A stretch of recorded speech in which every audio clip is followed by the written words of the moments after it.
Êxodo, capítulo 13.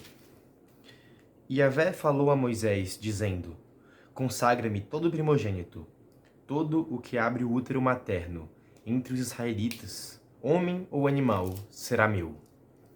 Moisés disse ao povo: Lembrai-vos deste dia, em que saístes do Egito, da casa da escravidão, pois com mão forte Yahvé vos tirou de lá, e por isso não comereis pão fermentado.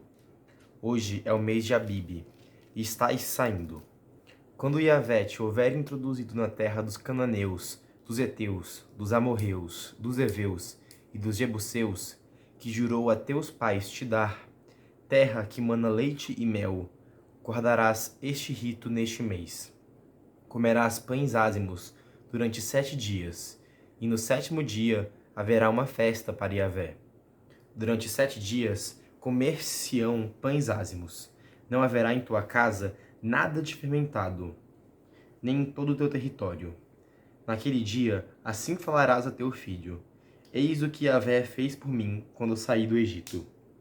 E será como sinal na tua mão, um memorial entre os teus olhos, para que a lei de Yahvé esteja na tua boca. Pois Yahvé te tirou do Egito com mão forte.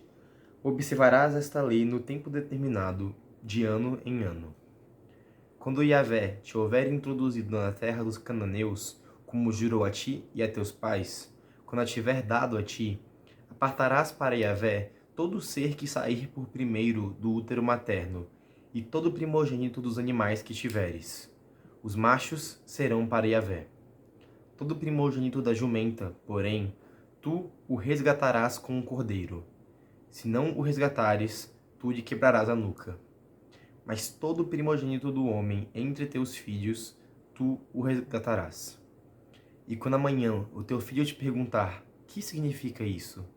Responder-lhe-ás: Yahvé tirou-nos do Egito, da casa da escravidão, com mão forte. Pois tendo-se obstinado o Faraó, e não querendo deixar-nos partir, Yahvé matou todos os primogênitos na terra do Egito, desde o primogênito do homem até o primogênito dos animais. É por isso que sacrifico a Yahvé todo macho que sai por primeiro do útero materno, e resgato todo o primogênito de meus filhos. Isto será, pois, como um sinal na tua mão, e como um frontal entre os teus olhos, porque Yahvé nos tirou do Egito com mão forte. Ora, quando Faraó deixou o povo partir, Deus não o fez ir pelo caminho no país dos filisteus, apesar de ser mais perto, porque Deus achara que diante dos combates o povo poderia se arrepender e voltar para o Egito. Deus então fez o povo dar a volta pelo caminho do deserto do Mar dos Juncos, e os israelitas saíram bem armados do Egito. Moisés levou consigo os ossos de José, pois havia este feito os israelitas jurar solenemente, dizendo: Deus haverá de vos visitar, e então levai daqui convosco os meus ossos. E tendo saído de Sucote, acamparam em Etã, à beira do deserto. E Yahvé ia adiante deles, de dia numa coluna de fogo para os alumiar, a fim de que pudessem caminhar de dia numa coluna de nuvem para lhes mostrar o caminho, e de noite numa coluna de fogo para os alumiar, a fim de que pudessem caminhar de dia e de noite. Nunca se retirou de diante do povo a coluna de nuvem durante o dia, nem a coluna de fogo durante a noite. Bem, a gente vê aqui então nesse capítulo o começo da saída propriamente dita do povo hebreu do Egito. Então, a gente vê algumas coisas assim um pouco repetitivas, né? Que é essa reafirmação da lei, tanto dos pães ázimos quanto da consagração dos primogênitos para Deus, que são duas coisas que vão ser tradições judaicas durante todo, assim, até hoje, né? Mas começam aqui então como sendo a origem que é ensinada aos filhos de Israel de por que se faz isso. Os pães ázimos por causa da pressa que eles saíram do Egito, e a consagração dos primogênitos porque pela morte dos primogênitos que ocorreu essa fuga. Então, por causa disso, todo primogênito é de Deus. Achei muito curioso porque, curiosamente, o primogênito das jumentas é resgatado com um cordeiro. Só fico lembrando de Abraão, que também o filho dele foi salvo porque um cordeiro morreu no lugar dele. Então, assim, a a imagem do cordeiro morrendo no lugar de alguém pra salvá-lo. É tanta imagem junta que, tipo assim, cara, grita muito, assim, é bonito. É bonito como a Bíblia rima. Eu achei muito interessante nesse final que fala que, propositalmente, Deus guiou eles por um caminho que não era o mais fácil.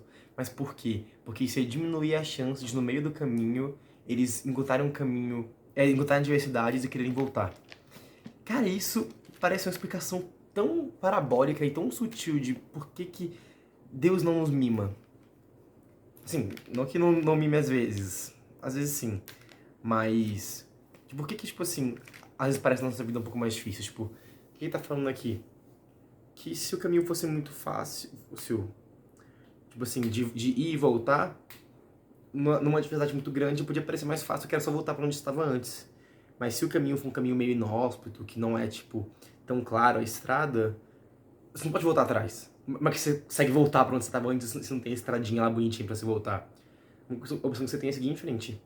Então, Deus coloca eles numa estrada que a única coisa que eles têm de referência é Ele mesmo. Eles só tem como seguir a nuvem, porque não tem a estrada bonitinha lá, vigiada, pra eles poderem seguir. E isso impede eles de, quando começar a ter adversidades, quererem voltar pro Egito, que representa, nesse caso, a escravidão, o pecado, essa figura presa à marca do pecado original. Achei isso muito legal. Assim, nunca tinha pensado nisso antes. E, mesmo nesse caminho difícil que é o deserto, que representa essa luta do homem pela salvação, afinal, a terra de Canaã, que está representando o destino de todo o povo de Deus, que é a salvação, que é o paraíso em Deus. Então, o deserto é a nossa vida. É o nosso sofrimento, é a nossa batalha aqui na terra.